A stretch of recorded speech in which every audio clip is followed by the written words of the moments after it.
Estamos de volta. Falamos hoje aqui no programa sobre a formação de professores. Vamos ver agora como o gestor escolar promove a qualificação dentro da escola e quais os desafios enfrentados para conseguir motivar os professores.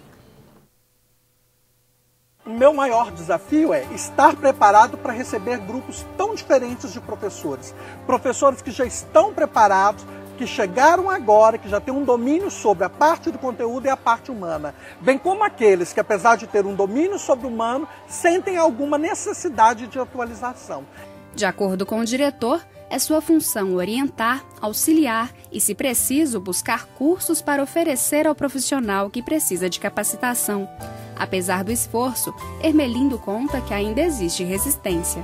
Falta de tempo, né? Porque o profissional muitas vezes trabalha em duas escolas ou em redes diferentes, que não tem um curso que agrada o interesse dele. Então a gente tem que estar junto com ele mostrando que o tempo é ele que faz e que essas capacitações, essa busca, curso que agrada a ele, não deve se agradar só a ele, mas agradar também ao aluno que ele trabalha com ele. Para o coordenador do colegiado de licenciatura da UFMG, a formação do professor começa na faculdade, mas não termina nela. Existe hoje a formação inicial do profissional. É de se esperar que uma universidade, como a UFMG e outras universidades, deem conta dessa formação inicial. Mas não vamos nos iludir de que essa é toda a formação, porque a realidade é muito complexa. Se ele consegue combinar uma boa formação inicial com uma experiência positiva e uma nova reflexão sobre essa experiência, pode-se então falar numa formação continuada, e essa não tem jeito. Diante de todas as transformações pelas quais nós estamos passando, a formação continuada é para toda a vida. E eles? O que será que os alunos pensam sobre os professores? Eu acho que eles têm muita capacidade de estar ensinando, eles são muito bem capacitados e tudo, só que eu acho que eles não estão sabendo passar. Eu acho que eles não sabem passar mesmo, porque tem pessoa que chega lá, senta e manda fazer página do livro e acabou. Aí a gente não aprende direito mesmo. Professora Ângela, nós comentamos então da responsabilidade do profissional de educação em se capacitar, mas isso não significa que ele não precise de ajuda, né? Qual então o papel do gestor escolar? Estimular o professor a buscar outras formas de formação continuada para ele individualmente. Mas o gestor ele é fundamental também na construção de um clima dentro da escola, um clima de desejo para se fazer cada vez melhor, se ensinar cada vez mais.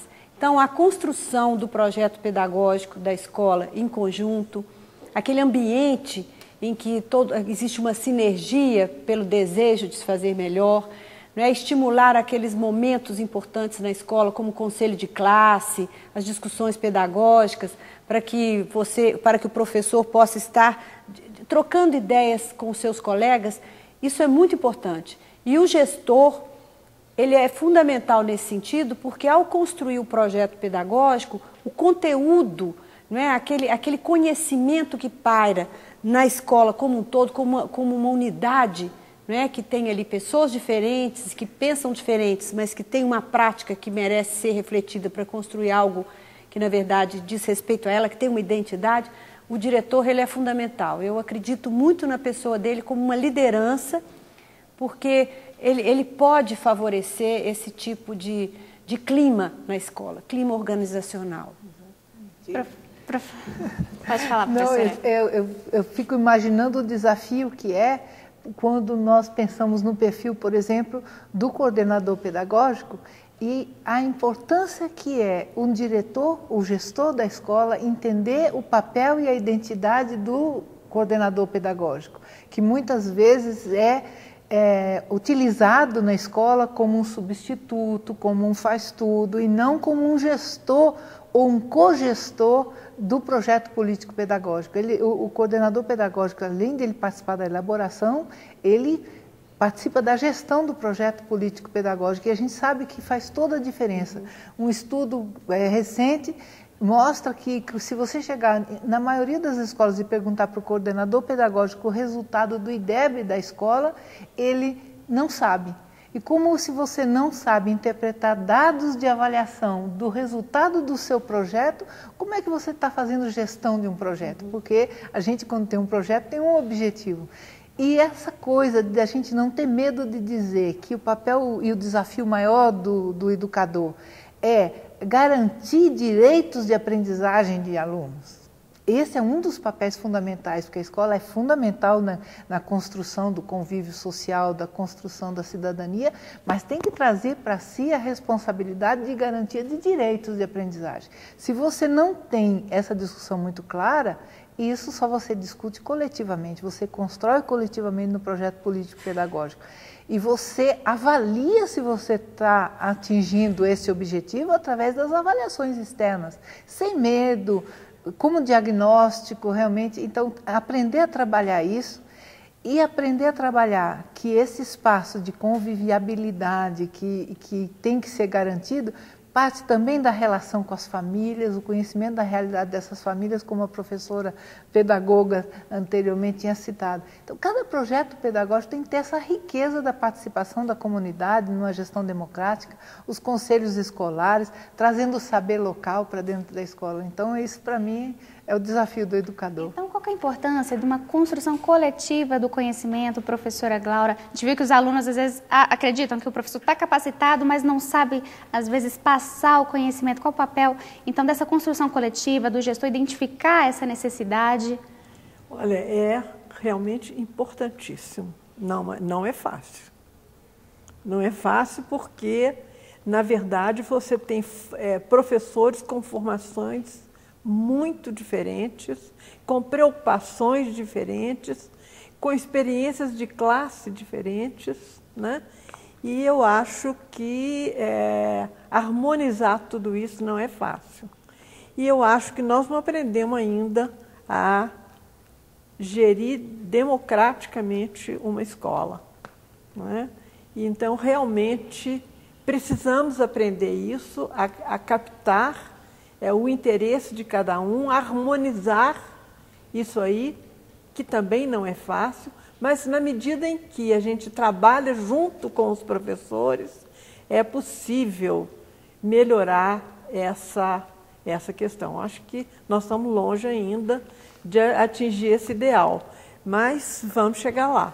Eu acho que captar essa necessidade de formação é importantíssimo e depois buscar, cabe ao gestor, buscar informações sobre cursos e oportunidades de formação que atendam a cada grupo dentro da escola. Professora Ângela, então, para a gente finalizar, que tipo de profissional nós precisamos formar atualmente? O que é desejável para uma educação de qualidade hoje? Olha, como a gente começou falando, né, os desafios são muitos. Tem um ator que nós falamos pouco dele, mas que foi lembrado pela colega que falou da escola, né, a pedagoga, que são as famílias. Quer dizer, hoje o grande desafio na formação é você conseguir articular a escola, as famílias dos estudantes, né, e a comunidade que na verdade compõe aquele grupo de famílias, né, o próprio entorno da escola, e o grupo de profissionais que está ali, que são diferentes, muitos deles não participam da comunidade. Então, você conseguir formar os educadores e construir um projeto pedagógico que realmente atenda às necessidades atuais, nós temos que pensar em professores bem formados, no nível do conhecimento, no nível da sua área de conhecimento. Nós temos que pensar em professores que, na verdade, têm essa sensibilidade que Glaura colocou, que é de entender o entorno, entender a escola, entender que todos ali são diferentes, mas que há necessidade de harmonizar. Gostei dessa palavra que a Glaura utilizou. E termos lideranças dentro da escola que sejam capazes de pensar nesse conjunto para educarmos bem as nossas crianças, nossos jovens. Quer dizer, todo aquele grupo ali se educa junto no projeto. Então, esse é o desafio, é encontrar uma forma de sintonia das ações para que a escola realmente encontre o seu lugar. Como Glaura falou, não é fácil, é muito complexo, mas é um desafio que, na verdade, compõe a nossa profissão, né? Ser educador é isso, é estar permanentemente, né, sendo desafiado por esse momento ali de formação. E como motivar esse profissional a buscar a qualificação extra classe, já que às vezes é um profissional que trabalha em 3 turnos, que ainda tem a família, tem esse lado, né? Como motivar esse profissional a buscar essa formação? Esse que eu acho que é o maior desafio hoje. Nós temos pesquisas que indicam que, na verdade, a profissão de educador, a profissão docente, não é uma profissão que tem atratividade. Por quê? Não é? São muitos fatores. Nós não podemos deixar de falar que os salários são baixos, que as condições de trabalho não são as melhores, e não podemos também deixar de falar que hoje nós vivemos esse grande problema, que é a violência no entorno das grandes metrópoles, especialmente. Então, não é simples, não é? Mas a nossa profissão, eu sou uma pedagoga formada, não é? Que estou há 40 anos trabalhando, e acho que o grande lance da nossa profissão é essa possibilidade de estarmos nos educando permanentemente para encontrar alternativas. Então, acho que o desafio que está presente é pensar no futuro, pensar que nós temos um país continental, né? Um país que merece o nosso trabalho e, como profissionais, enfrentar esse desafio. E juntos, né, em rede, estarmos, na verdade, acreditando que somos capazes de dar as coordenadas para encontrarmos a solução para esse desafio que está aí. Então, eu convido os nossos colegas, todos das escolas, né, os professores, os educadores, para estarem em sintonia nesse desejo de dar possibilidades para encontrarmos a solução. Não sou eu, não é a professora Glaura, não é a Malu, não é você, não é a secretária, não é a presidente da República, mas somos nós. Nós temos que estar ligados nesse desafio de encontrar a solução. Então, nós finalizamos o nosso programa com esse convite, com essa convocação. Muito obrigada pela participação de todas vocês, professoras. Obrigada pela sua companhia e até o próximo programa.